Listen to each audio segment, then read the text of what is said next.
जादुई टीवी। सुनो, तुम्हारे बाबूजी तो कब के गुजर गए। अब उनका जो सामान है वो पड़े पड़े कबाड़ा हो रहा है। बेच ही दो, कुछ पैसे आ जाएंगी। बात तो सही है। अगले संडे फुर्सत में यही करेंगे। अगले संडे रोहित सारा सामान कबाड़ी को घर बुला के दे देता है। तभी उसकी नजर बाबूजी की पुरानी टीवी पर जाती है, जो इतने सालों तक कूड़े में पड़ी थी, फिर भी चमचमा रही थी। टीवी तो देखो, जैसे एकदम नई हो। हाँ, बाबूजी को टीवी देखना बहुत पसंद था। उनका सपना था कि वो टीवी पे आए। एक बार मौका भी था जब वो अपने गांव के गाने सुनाने किसी चैनल पर जाने वाले थे, पर मैं और मेरा भाई लड़ पड़े और बाबूजी को घर पर ही रुकना पड़ा। चला के देखें क्या? हाँ हाँ, क्यों नहीं, देख लेते हैं। पर शायद ही चले। बाबूजी ने उस लड़ाई के दिन के बाद टीवी देखना ही छोड़ दिया था। टीवी चालू करने के लिए उसमें केबल वायर लगा दिया जाता है। एक न्यूज चैनल चालू हो जाती है। स्वर्ग की सीढ़ी के रास्ते हैं तीन, तीनों के तीन रास्ते हैं संगीन। पहला रास्ता है सांप की बीन, दूसरा रास्ता घर में बिछा कालीन, तीसरा रास्ता कलकत्ता से चीन। ये क्या बकवास खबर है, कुछ अच्छा लगा दो। अरे आप बोलो तो सही, कोई अच्छी खबर सुना देता हूं। मेरा तो काम ही खबर देना है। अरे बाप रे, टीवी बात कर रही है। हाँ, ये न्यूज वाला मुझसे। हाँ हाँ, आपसे ही तो बात करूंगा ना, आपके घर में हूं तो। अरे, ये सपना है क्या? तुम हमसे बात नहीं कर सकते? अरे सपना नहीं भाई साहब, ये टीवी जादुई टीवी है। बोलो, क्या खबर सुननी है, वरना ब्रेक लेने का टाइम आ जाएगा। सुप्रिया घबरा के टीवी बंद कर देती है। वो क्या था? अरे एक बार और चालू करके देखे, फिर से बात करेगा तो चैनल बदल देंगे। सुप्रिया फिर टीवी चालू कर देती है। अरे ऐसा कोई मुंह पे टीवी बंद करके जाता है क्या? मुझे बुरा लगा आपका नेचर। चाय पानी तो पूछो। सुप्रिया टीवी के बटन से चैनल बदल देती है। अब टीवी पर एक फिल्म चल रही है। अरे ये तो सूर्यवंशम है ना?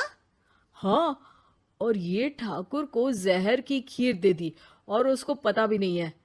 ए भाई, खीर मत पीना, उसमें जहर है, मत पीना। ठीक है महाशय, जैसा आप कहें। हाँ।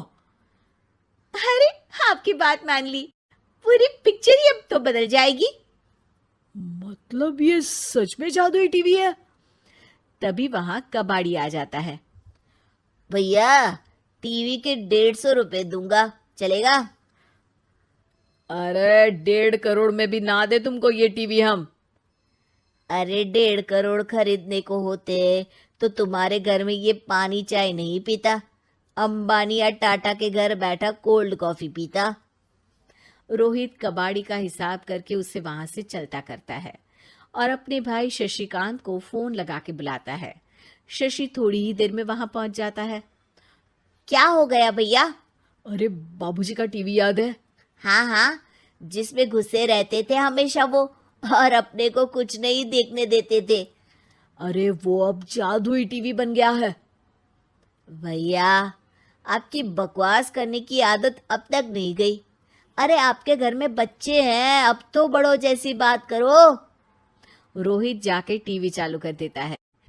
टीवी पर एक जादू का शो हो रहा है जिसमें एक जादूगर है। अब मैं अपनी टोपी में से कबूतर निकालूंगा। श्रिंग ब्रिंग शरिंग बम फोपा फुफी फुफा बाउ। टीवी से कबूतर निकलता है और शशिकांत के सर पर आकर बैठ जाता है। भैया, ये क्या हो रहा है? भैया इसे उड़ाओ। ए कबूतर, जा जा, कबूतर चल निकल। अब मैं टोपी में से सांप। सांप सुनते ही शशिकांत कांप जाता है और भाग के टीवी बंद कर देता है। भैया, सॉरी भैया, मैं समझ गया ये सच में जादुई टीवी है, पर एक बार और ट्राई करते हैं। पर भाभी, कोई दूसरा चैनल लगाओ। हाँ, जिसमें डर ना लगे। सुप्रिया टीवी चला देती है और न्यूज लगा देती है। अरे कितने दिनों बाद मुझे याद आया, बताइए क्या खबर सुनाओ। और ये नया आदमी कौन है? ये मेरा भाई है शशिकांत। ओह यस, वही है ना जिससे तुम लड़ लिए थे किसी बात पे, और तुम्हारे बुढ़ाओ पिताजी गुस्सा हो गए थे और टीवी को संन्यास दे दिया था। हैं? तुमको कैसे पता ये सब? इस टीवी में रहने वाले आदमी से लेकर कबूतर तक को तुम्हारे बाबूजी और तुम्हारी बातें पता है, इसलिए तो ये जादुई टीवी है। ये टीवी क्या कर सकती है वैसे? तुम जो मांगो दे सकती है। कहानी बदल सकते हो, खबर बदल सकते हो, कोई चीज मांग सकते हो। अरे भैया, ये टीवी मैं लेके जा रहा हूँ।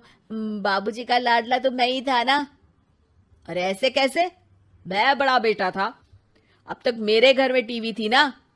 अब तक कहाँ गए थे पिताजी के लाडले? तुम्हारी गलती का एहसास भी है। अरे भैया, ज्यादा ना बोलो वरना भूल गए आपके दांत तोड़ दिए थे मैंने उस लड़ाई में। मेरी बीवी के सामने मेरी बेइज्जती करता है। रुक।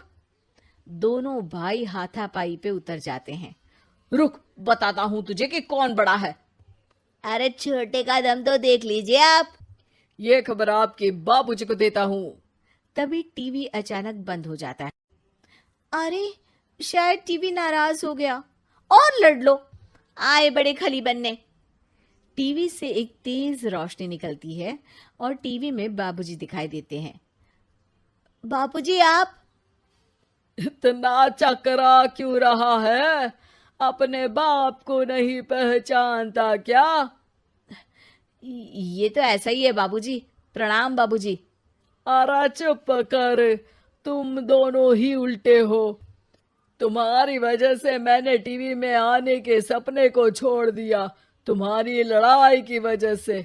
और तो और, जितना मैं अपनी बीवी को नहीं देखता था उतना टीवी को देखता था, वो भी छोड़ दिया तुम दोनों की लड़ाई की वजह से। और अब मरने के बाद जब मैंने टीवी को जादुई टीवी बना दिया तो भी तुम इसका फल लेने की जगह लड़ रहे हो। अरे तुम तो लायक ही नहीं हो। अब तुमको बाबा जी का ठुल्लू भी नहीं मिलेगा। बाबूजी चले जाते हैं। टीवी बंद हो जाता है। रोहित और शशिकांत गिड़गिड़ा के टीवी के सामने हाथ जोड़ के बाबूजी को बुलाते हैं, पर टीवी सिर्फ धुआं निकालता रहता है।